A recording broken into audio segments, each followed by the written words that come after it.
నేను ఎట్లా బతకాలి, నేను ఎట్లా ఉండాలి? అందుకే నాకు మంచిగా అనిపించలేదు. ఈ ఇల్లు ఇడిచిపెట్టి ఊరు ఇడిచిపెట్టి మనం ఎట్లా పోదాం. ఏంది అట్లా మాట్లాడతాను అంత పిచ్చి పిచ్చి?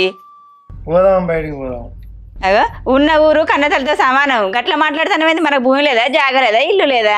నాకు నిమ్మలం లేదు, నాకు మనశ్శాంతి లేదు, నాకు ఈ ఊళ్ళో ఉండబోతే లేదు. మనం పోదాం, ముళ్ళ ముట్ట సరదు. అగో నువ్వు అంత పిచ్చి పిచ్చి మాట్లాడకు. బుజ్జి అన్నం వేసుకురా, పను ఇంట్లోకి రా. నాకు మనశ్శాంతి లేదు, నాకు మంచిగా అనిపించలేదు. అరే వాళ్ళు రమ్మన్నప్పుడు ఇంట్లో కూడా రాదురా? మనిషి కాదు అరే వాళ్ళు చెప్తా అంటే అర్థమైతలేదా నీకు? అన్న దయచేసి ఇలా నేను చర్య లేదు, నీకు సంబంధం లేదు, నువ్వు సపరేట్గా ఇంట్లోకి పో. నేనేం అంటలేను అన్న. టైం ఎంత అవుతుంది నీ కథే తెలుస్తలేదు. కొత్త కొత్త సోబతులు, కొత్త కొత్త అలవాట్లు, ఇవి ఎప్పటి నుంచి నేర్చుకున్నావురా నువ్వు? ఓ మాకు కానీ పో, నాకేం అక్కర్లేదు కానీ పో పో. మంచిగా ఉన్నదే. ఇక ఇవాళ మీ అన్న రేపు ఊరోళ్ళు అంటారు. మంచి పేరుని ఖరాబ్ చేసుకుంటున్నావు తాగి. ఊరందరికి లోక కావాలా మనం? పేరెక్కడదే, ఎప్పుడో పోయింది, పేరు పోయింది, అన్ని పోయినాయి.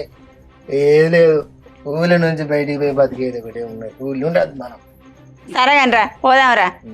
తెల్లారితే ఎట్లా అట్లా ఎట్లా అయితే అట్లా. ఇప్పుడు నేనేం చేయాలి? అరే ఇంట్లోకి రా. ఎందుకు ఇన్నే పంట నేను? అన్నం వేసుకురా బుజ్జి బాపుకు. అరే